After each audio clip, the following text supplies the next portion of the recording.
ની ચાલ પર હવે નજર કરી લઈએ તો રૂપેશજી, જીરામાં પણ જો એક અત્યાર સુધી વાવણી જે છે તે આપણને શરૂ થતી નથી દેખાઈ રહી. ઓક્ટોબરમાં કિંમતો આશરે 9% ઘટતી દેખાઈ રહી છે અને 2024માં હાલ સુધી જોઈએ તો લગભગ 19% જીરાની કિંમતો જે છે તેમાં આપણને ઘટાડો જોવા મળતો દેખાયો છે.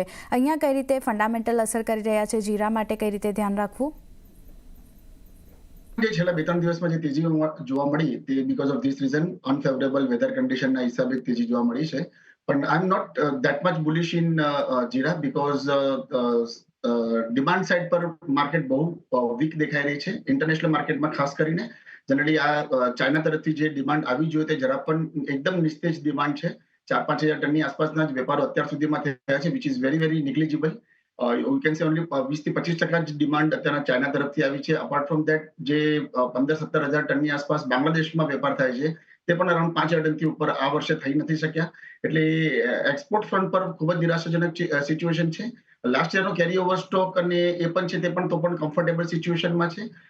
જો ક્રોપમાં 20-25%ની પણ નબળાઈ આવે જેની શક્યતા ઓછી દેખાય છે, પણ જો હજુ પણ 20-25%ની આસપાસ પણ ક્રોપમાં વાવેતરમાં ઘટાડો થાય તો પણ મને લાગે છે કે 300-325 ની ઉપર ટોપ પકડીને ચાલવું જોઈએ. કારણ કે ડિમાન્ડ જ્યાં સુધી નહીં આવે, હવે નવી ડિમાન્ડ ચાઇનાની ફેબ્રુઆરી બાદ જ આવવાની શરૂ થશે.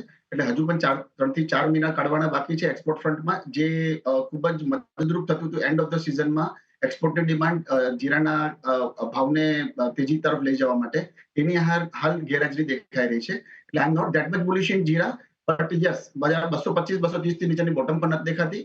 કારણ કે અરાઉન્ડ 15-20% આસપાસનો વાવેતરમાં ઘટાડો થવાની શક્યતા છે. હાલ જે હવામાન જે ચાલી રહ્યું છે it's not at all favourable. આ સમયમાં ઠંડી હોવી જોઈએ તો જ વાવેતર અને ઉતાવળ પર પોઝિટિવ ઇમ્પેક્ટ પડે.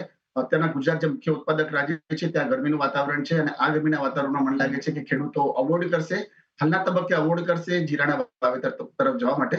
8-10 દિવસ પછી ડેફિનેટલી એમાં સુધારો થઈ શકે છે. ઓકે, તો અત્યારે અહીંયા પણ ખાસ કરીને હવામાન એક ફેક્ટર બનતો દેખાયો છે. ઠંડી નથી, એને કારણે વાવણી જે છે તે આપણને જીરાની ઓછી થતી દેખાઈ રહી છે અને હજી શરૂઆત પણ વાવણીની જે છે તે આપણને થતી નથી દેખાઈ રહી. તો ફોકસ અહીંયા રાખવાનું રહેશે. આગળ વધી